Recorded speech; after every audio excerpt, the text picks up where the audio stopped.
జిల్లాలో కాంగ్రెస్ కి ఒక్క ఎమ్మెల్యే లేకపోయినా గెలుపు తనదే అంటున్నారు నాగర్ కర్నూల్ కాంగ్రెస్ ఎంపీ అభ్యర్థి మల్లు రవి.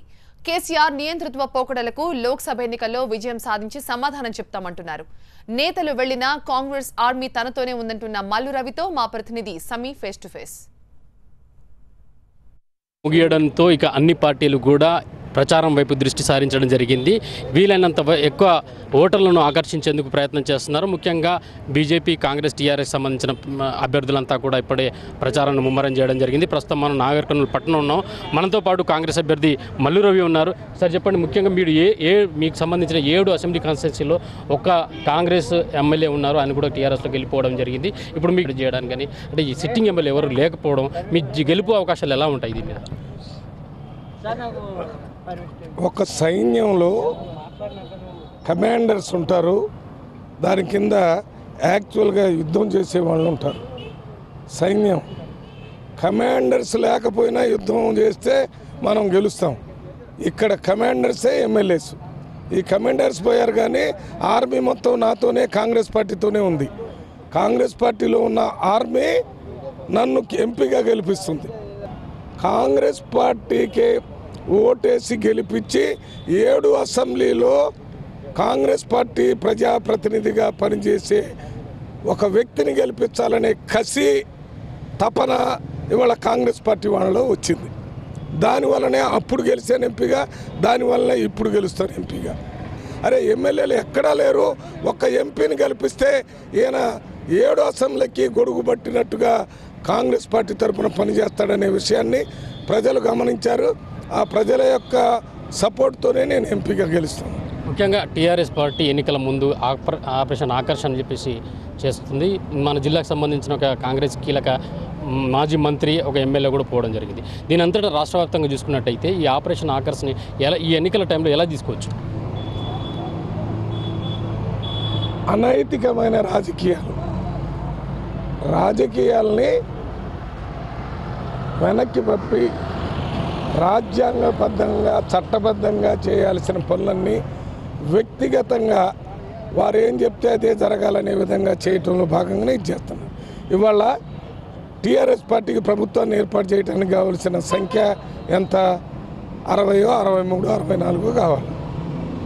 60, 62 ఉండాల్సిన దగ్గర నీకు 70, 80, 90 దాకా ఉంటే ప్రతిపక్షంలో ఉన్న 19 మంది ఎమ్మెల్యేల్లో ఎక్కువ మంది ఎమ్మెల్యేలని మీ పార్టీలోకి డబ్బిచ్చి, పదవిచ్చి, ఇంకో రకమైనటువంటి భయపెట్టి వాళ్ళు మీ పార్టీలో చేర్చుకుంటున్నారు.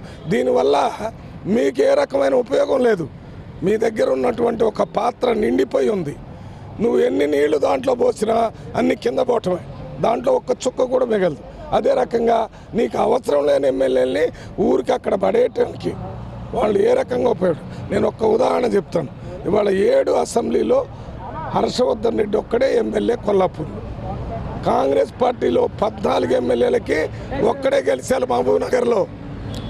అంటే కాంగ్రెస్ పార్టీకి మొట్టమొదటి స్థానంలో ఉన్నాడు, 1వ నెంబర్లో ఉన్నాడు. ఇవాళ ఆయన టీఆర్ఎస్ పార్టీలో చేరినప్పుడు 100వ స్థానంలో పోయాడు.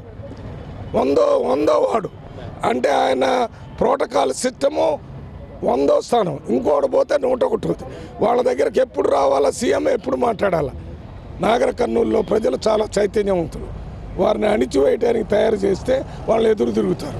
మహబూబ్నగర్ జిల్లా మొత్తంలో మీరు ప్రజా ఉద్యమం వచ్చినప్పుడు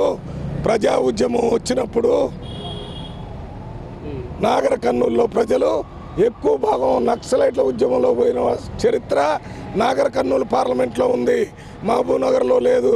ఎందువల్ల? సమస్యలు గుర్తించి సమస్యల మీద పోరాటం చేసి సమస్యల్ని పోరాటం ద్వారా సాధించుకునే జనం నాగర్ కర్నూలులో ఉన్నారు. పార్లమెంటు సభ్యుడికి, ఫామ్ హౌస్ సభ్యుడికి జరిగేటటువంటి ఎన్నికలు. రాములు ఫామ్ హౌస్కి పనికొచ్చే వ్యక్తి, మల్లు రవి పార్లమెంటుకు ఉపయోగపడే వ్యక్తి. పార్లమెంట్లో పోయి నాగర్ కర్నూలు సమస్యలన్నిటి అక్కడ మాట్లాడి అక్కడ పోరాటం. బీజేపీ ప్రత్యర్థి టీఆర్ఎస్ని ప్రత్యర్థిగా భావిస్తున్నారా, బీజేపీని ప్రత్యర్థిగా?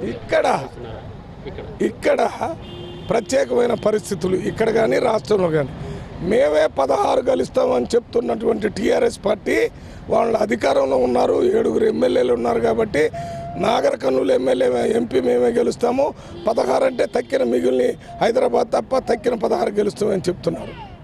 ఇవన్నీ గోబెల ప్రచారం అని అంటారు దీన్ని. ఇవాళ టీఆర్ఎస్ పార్టీ నాయకులు 16 సీట్లు వస్తాయని అనుకుంటున్నారు కదా. రేపు వచ్చిన రిజల్ట్ చూసుకొని అంటారు టీఆర్ఎస్కి ఎన్ని వచ్చే అవకాశం ఉంది, కాంగ్రెస్ 2-3 వస్తే ఎక్కువ టీఆర్ఎస్కి. రాజకీయ పునరేకీకరణ చేయండి. మీ ముఖ్యమంత్రి గారికి అధికారం నెత్తికెక్కింది, అసలు ప్రతిపక్షం ఉండటానికే లేదు. మాట్లాడేవాడు టీఆర్ఎస్ పార్టీలో ఉండకూడదనే కార్యక్రమంలో భాగంగానే నేను ఇవాళ పేపర్లో ఇచ్చాను చూడండి. ఎటువంటి ఎంపీలని ఎమ్మెల్యేలని ఎటువంటి అభ్యర్థులు ఇచ్చాడంటే కీలు బొమ్మల లాంటి అభ్యర్థులను మొత్తం రాష్ట్రంలో ఎంపీ అభ్యర్థులుగా పెట్టాడంటే నియంతృత్వ పరిపాలనకి పునాది వేశాడు. ఇది పరిస్థితి. మొత్తానికైతే ప్రజాస్వామ్యాన్ని కాపాడేందుకు అన్ని వర్గాలకు సంబంధించిన ప్రజలు ముందుకు రావాలని, అలాగే బంగారు తెలంగాణ సాధనలో తన వంతుగా ఎంపీ గెలిచిన తర్వాత తన వంతుగా కృషి చేస్తానని చెప్పేసి కూడా మల్లు రవి చెప్తున్నారు. మొత్తానికైతే విఘ్నులైన చైతన్యవంతులైన నాగర్ కర్నూలుకు సంబంధించిన ప్రజలు తమకే పట్టం కడతారని చెప్పి కూడా ఆశాభావం వ్యక్తం చేస్తున్నారు మల్లు రవి. కెమెరా పర్సన్ అంజితో సమీ టీవీ 9 నాగర్ కర్నూలు నుంచి.